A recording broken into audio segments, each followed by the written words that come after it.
Hi ಎಲ್ಲರಿಗೂ ನಮಸ್ಕಾರ. ನೀವು ನೋಡ್ತಾ ಇದ್ದೀರಾ ನನ್ನ ಪ್ರಕಾರ. ಸೊ ಫ್ರೆಂಡ್ಸ್, ಇವತ್ತು ಬಿಗ್ ಬಾಸ್ ಅವ್ರ ಕಡೆಯಿಂದ ಒಂದು ಹೊಸ ಅಪ್ಡೇಟ್ ಬಂದಿದೆ. ಸೊ ಮಾತಾಡೋಣ ಏನೇನೆಲ್ಲ ಆಗುತ್ತೆ ಅಂತ. ಅದಕ್ಕಿಂತ ಮುಂಚೆ ನೀವಿನ ನಮ್ಮ ಚಾನಲ್ನ ಸಬ್ಸ್ಕ್ರೈಬ್ ಮಾಡ್ಕೊಂಡಿಲ್ಲ ಅಂದರೆ ಸಬ್ಸ್ಕ್ರೈಬ್ ಮಾಡ್ಕೊಂಡು ಸಪೋರ್ಟ್ ಮಾಡಿ ಅಂತ ಕೇಳ್ತಾ ಈ ವಿಡಿಯೋನ ಶುರು ಮಾಡೋಣ ಫ್ರೆಂಡ್ಸ್. ಸೊ ಫ್ರೆಂಡ್ಸ್, ನಿನ್ನೆ ತಾನೇ ಎಲ್ಲರೂ ಕೂಡ ಎಳ್ಳು ಬೆಲ್ಲ ತಿಂದು ಒಳ್ಳೆ ಮಾತಾಡೋಣ ಇನ್ಮೇಲೆ ಎಲ್ಲರೂ ಚೆನ್ನಾಗಿರೋಣ ಅಂತ ಮಾತಾಡ್ಕೊತಾರೆ. ಬಟ್ ಆಲ್ರೆಡಿ ಬಿಗ್ ಬಾಸ್ ಅವರು ಒಂದು ಟಾಸ್ಕ್ನ ಕೊಡ್ತಾರೆ. ಏನಂದರೆ ಈ ಮನೇಲಿ ಯಾರ ಕತೆ ಇಲ್ಲಿಗೆ ಫ್ಲಾಪ್ ಆಗುತ್ತೆ ಅಂತ ಹೇಳಬೇಕು ಅಂತ ಹೇಳ್ತಾರೆ. ಸೊ ಮೊದಲಿಗೆ ವಿನಯ್ ಅವರು ಬಂದು ಹೇಳ್ತಾರೆ, ಪ್ರತಾಪ್ ಅವ್ರ ಸ್ಟೋರಿ ಫ್ಲಾಪ್ ಆಗ್ಬೋದು ಅಂತ ನಂಗೆ ಅನಿಸುತ್ತೆ ಅಂತ. ಯಾಕೆಂದರೆ ಅವ್ರು ಇಲ್ಲಿವರೆಗೂ ನಾನು ಪಾಪ ಅನ್ನೋ ರೀತಿಯಲ್ಲೇ ತೋರಿಸ್ಕೊಂಡು ಇಲ್ಲಿವರೆಗೂ ಬಂದಿದ್ದಾರೆ ಅಂತ ಹೇಳ್ತಾರೆ.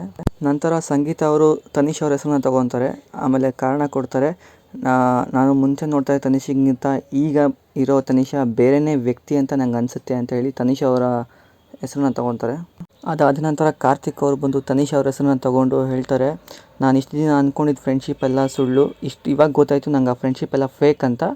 ಆಮೇಲೆ ಹೇಳ್ತಾರೆ, ಬೆಂಕಿ ಹಾಗೆ ಹೀಗೆ ಅಂತೆಲ್ಲ ಹೇಳ್ತಾರಲ್ಲ, ಸೊ ಸುನಾಮಿ ಬಂದರೆ ಯಾವ ಬೆಂಕಿ ಕೂಡ ನಿಂತ್ಕೊಳ್ಳಲ್ಲ ಅಂತ ಒಂದು ಟಾಂಟ್ನ ಕೊಡ್ತಾರೆ ತನಿಷ್ ಅವ್ರಿಗೆ. ಸೊ ಹೀಗೆ ಇವತ್ತೆಲ್ಲ ಏನೇನೆಲ್ಲ ನಡೆಯುತ್ತೆ ಅಂತ ಇವತ್ತಿನ ಎಪಿಸೋಡ್ ನೋಡಬೇಕಾಗುತ್ತೆ ಫ್ರೆಂಡ್ಸ್. ಸೊ ನಿಮಗೆ ಈ ವಿಡಿಯೋ ಸ್ವಲ್ಪನಾದ್ರೂ ಇಷ್ಟ ಆಗಿದ್ರೆ ಈ ವಿಡಿಯೋಗೆ ಒಂದು ಲೈಕ್ ಕೊಟ್ಟು ಸಪೋರ್ಟ್ ಮಾಡಿ ಅಂತ ಕೇಳ್ತಾ ವಿಡಿಯೋನ ಮುಗಿಸ್ತಾ ಇದ್ದೀನಿ. Thank you so much friends. Have a nice day.